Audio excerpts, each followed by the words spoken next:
Hello, I'm Greg Hunter. Thank you for joining us today on USAWatchdog.com. Back with us again, Gerald Celente. He is the creator, founder of the Trends Journal. He's made some monster calls over the last several decades. And Gerald, your latest issue could have been two issues. It talks about the Middle East and about the economy. Let's start with the economy and the latest, 0.1%. Negative growth in the economy after all this money printing. Where do you see coming our way in 2013?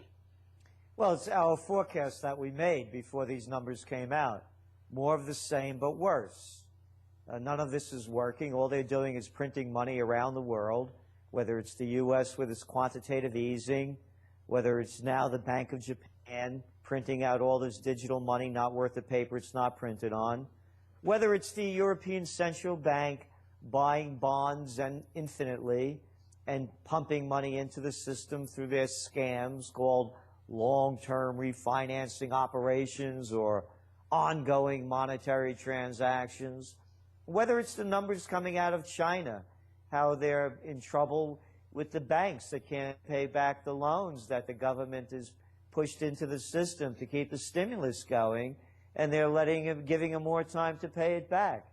So there's this fixation among the money junkies, the bankers, that they can't take any losses. So what they're doing is they're forcing the governments to keep funding them by flooding money into the system. So you have interest rates now at record lows. This is a grand experiment we've never seen before. But we know how it's going to end. It's going to end as they've tried to do it once before. And that is, you had the crash of 1929, the Great Depression, currency wars, trade wars, world war. You have the same thing playing out now. You have the panic of '08. You have a Great Depression. There's a depression in Italy, a depression in Spain, a depression in Greece, a depression in Slovenia. There's a depression in Portugal, a depression in Ireland. There's depressions in the United States among tens of millions of people who have lost their jobs, can't find new ones, given up looking, and all those people have been thrown out of their homes. And now there are currency wars. Don't believe me? Listen to Abe, the new Prime Minister of Japan. There's a currency war, his words. Listen to Mervyn King, the outgoing president of the Bank of England. There's a currency war going on. Listen to Alex Verba, the head of UBS, former president of Bundesbank. There's a currency war going on. Listen to Guido Mantega out of Brazil. There's a currency war going on. And pick up the newspapers. There are real wars going on. There's one in Syria. There's one in Libya. There's one in Bahrain. There's one in Yemen. There's how many in Africa, Central Africa, Mali, name the country, there's a war. And then you have all the class warfare going on. So we're seeing this scenario play out the same. And when you follow the timelines, we're now in the late 1930s. Well, just before World War II, and we're approaching World War III. I want to come back to the war question in a minute. Before, I want to kind of wrap up the economic question. You wrote something in your winter journal that, gold's coming back, baby. Gold is coming back into the monetary system. Is that what you're saying with all this money printing? Ultimately, aren't all these countries going to have to back their whatever currency they're going to have in the future with some kind of gold or a percentage of gold? I believe so, yes. And look what's going on now in Switzerland. The banks won't let people store their money in the banks over there because ostensibly they're saying that it boosts their balance sheets and they have to have more money to back their bad loans, essentially. That's not the reason I believe at all. They're making it more and more difficult for people to buy gold. And I believe they're driving down the price of gold. Is that a conspiracy theory? I don't believe so, and I'll tell you why. I just ran through all the numbers that are going on with the money printing game. All the trillions of dollars. You began this by saying how terribly the United States economy did last year. What did it go up? About 2%? About 1.5, 1.2% the year before? It's if you believe the government, numbers. I mean, the best they can make it look in this latest quarter was down 0.1%. that's the best they can make it look with all of this $85 billion a month money printing, 0% interest rates, phony accounting, FASB suspended in 2009, and we're getting negative growth. That's an OMG moment. That's right. So now you know it's not working. You mentioned this, the $85 billion a month the Fed is pumping in, buying government securities. Now, what's going to happen when this thing starts collapsing? People are going to be going into gold. They should have been going into it already, in my belief. Why not? As I said, the game is rigged. How can I say that? Hey, how about that $300 trillion worth of games that were rigged by the LIBOR scandal? That's right. We know, everyone knows it is a fact. This isn't theory. They rigged the interest rates. So if they're rigging the interest rates, if all this insider trading's going on, if the Feds are doing all these deals that we don't know about, that we only found out a little while ago, you remember that, what was it, about $27 trillion they were pumping into the economy, unbeknownst to us, since the Panic of '08 began, and we only heard about it because of that one-time reporting that was Ron Paul was basically responsible for, making that happen, to give the people a little something, to see that there was some transparency. So I believe the gold game is being rigged, because who would want to buy this useless money? And by the way, again, that's the only reason I see why the economy is picking up at all. Look at housing. Why are people buying houses? I can only say for myself, why am I investing in real estate? Because I'm borrowing money at almost nothing. And I believe it's going to be devalued. And I'll be paying it back with cheap money. And the terms they're giving me are phenomenal. And even covering closing costs. So that's what's keeping the game going. When does gold turn around, when they're done suppressing the price? Isn't it going to ultimately flip? Because I know you're a big gold investor, and it's going to, be like holding a ball trying to hold a ball under the bottom of the swimming pool, the deep end of the pool. At some point, you have to let go of the ball. I believe gold is going to break through when the governments decide they have enough restrictions, as you're seeing what's going on in Switzerland. I used to call the Swiss the money cockroaches of the world. And I used to invest in Swiss francs. And then I bailed out of the market when they started to peg it to the euro. And now, of course, the Swiss are, they're leaking information, who's keeping money where, and who has it there. And also, of course, now they're increasing the fees to store gold there. So what I believe they're going to do is they're going to put more and more restrictions and making it more and more difficult for people to buy gold. They're going to keep driving down the price. When they have enough people out of the market and the price is low enough, I believe then they will come to an agreement, repeg the price of gold. Who knows? I believe it'll be well over $2,000, more like $5,000 an ounce, and the people will be frozen out of the market.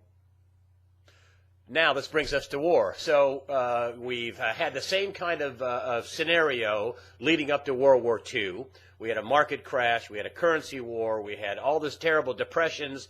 And now we have, as the Bible says, wars and rumors of wars all over Syria, Libya, Mali, Algeria. There's a possible threat of Iran with Israel and Iran. It's a mess. In your estimation, the latest, look at the Middle East just shows that war could break out any part of the Middle East and inflame the whole area, including all the way across North Africa. What do you think about the war scenario?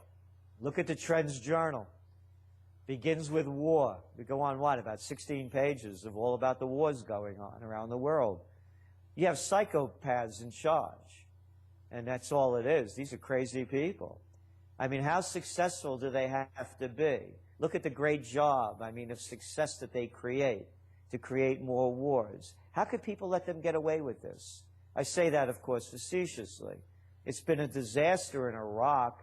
What did it cost? $1 trillion, 1 million people killed in Iraq, their country destroyed. Every day you pick the paper up, 8 killed, 20 killed, 30 killed, 100 killed. Then you look at what's going on. Oh, by the way, it was a good reason to have that war. You know, Saddam Hussein had weapons of mass destruction and ties to al-Qaeda. They never existed, but who cares? And then, of course, there's the wonderful Afghan war, going on to be the longest war in American history. What's been accomplished there? Absolutely nothing, other than building up more hatred, killing a lot of people, and sacrificing the lives of our troops. Great. What are they showing now? 1 out of 2 American troops coming back either have a mental or a physical disability. So now they're going to start new ones. The United States has opened up. They have AFRICOM now in 35 African countries. The French have invaded Mali. They can't get over that trip, them French, you know? They can't get over the old French Sudan. Yeah, they had it only about, from 1896 to 1960. Oh, it couldn't be because of the uranium right next door in Niger that the Chinese and the people from India are going in and making deals with the dirt-poor Niger government to get their extraction of uranium out. Oh, it couldn't be because France has 75% of its energy coming from nuclear power, and now the people that own those natural resources want them for themselves. Could you imagine that? That's a good reason to bomb a country. And they could see the United States is opening up now fields in Africa to put drones in for more surveillance. And then you read the news coming out from the so-called terrorists to say, hey, there's going to be payback down the line. And we're warning you, it's going to hit France, it's going to hit the U.S., and other NATO countries that are supporting the interventions and occupations. And then, as I mentioned, look what's going on in Libya. Oh, I forgot to mention that brilliant strategic move by the U.S. military and the psychopaths in chief. You saw that wonderful clip of Hillary Clinton laughing. We came, he saw he died when she found out that Gaddafi was killed. I mean, my God, what kind of behavior is that? That's a human being? But she makes the witches of Macbeth look tame. And so look at the job they did over in Libya, and look how it's all spilling over North Africa. Well, then look at Syria. We're making basically kind of rumblings that we might go to war in Syria. You have John Kerry, who is now the new Secretary of State, says we're not going to put up with a nuclear-armed Iran. To the Israelis' credit, they're a little worried about this nuclear material being stuck on a rocket and fired into Tel Aviv. I know there's lots of sin to go around all around, but there is a terrible situation where we could break into war with superpowers over a variety of countries, namely, first on the hit parade would be Syria. I mean, aren't you worried about that? Well, look, I mean, name me the country that Iran has invaded. If my history gets it right, wasn't it the United States and the UK that overthrew the democratically elected government of Mossadegh in 1953 and installed that brutal dictator, the Shah? Because Mossadegh, a university professor, had the nerve, the gall, to throw out, I believe it was called Anglo-Iranian oil at that time, and Standard Oil. Oh, didn't Anglo-Iranian become BP? You know, those people that poisoned the Gulf? Yeah, that one. And wasn't the Shah this brutal dictator that suppressed dissent, and the Stavak, the secret police, was only second to the SS?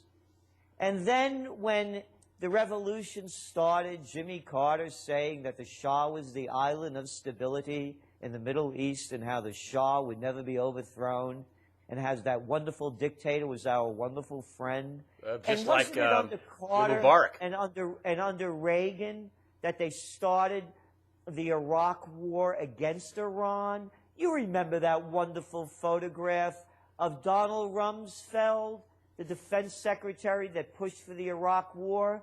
Didn't he give Saddam Hussein those golden spurs to spur him on against the war against Iran? What has Iran done? Why does everybody hate Iran? And again, and I know the one about, oh, Iran said, you know, there was no Holocaust and this and that. And I also read the different translations. But the fact of the matter is, if my neighbor is armed and has invaded other countries, I want to be armed too. Who is this to say that only we should have arms or only our allies should have arms? You want to look at some hypocrisy?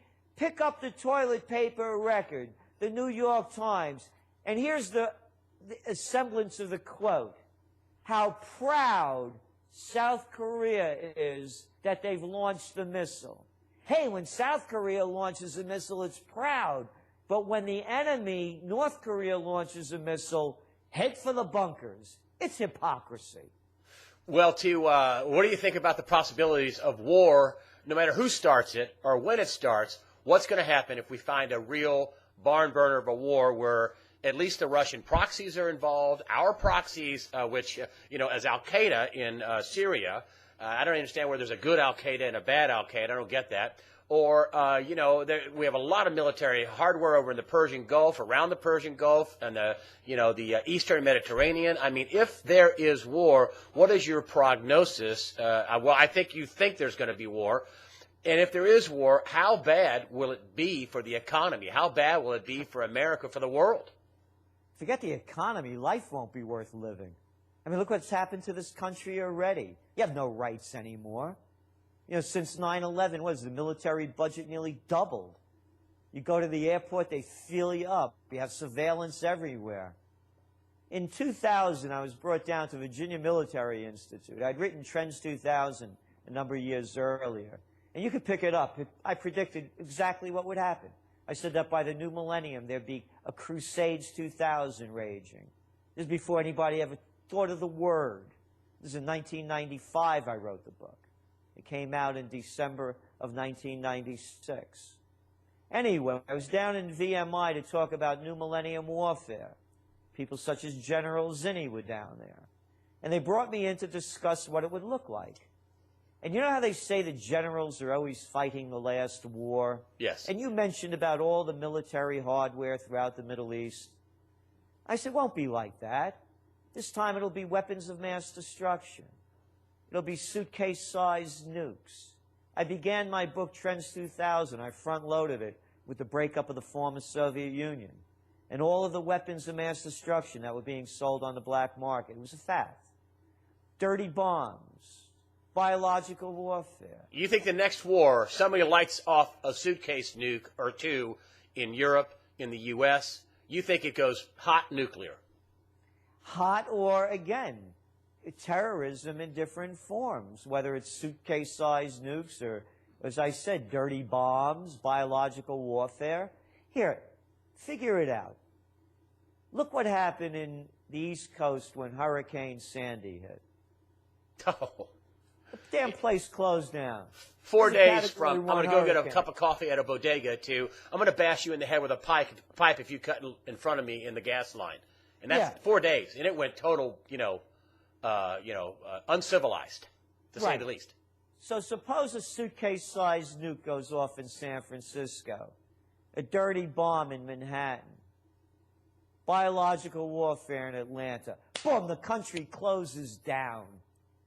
We have people in charge that just went over the litany of failures that they have created. If you could dispute me, please do. They failed in Iraq. They failed in Afghanistan. They've created a disaster in Libya. And now they're going to pull another one off?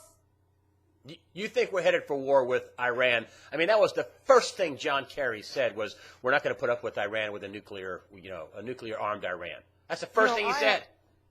We. What do you mean we? Who's these we's? You know, also in my Trends journal, I have Gerald Celente's 4 Rules of Peace. Those that want to pick the fight the fight.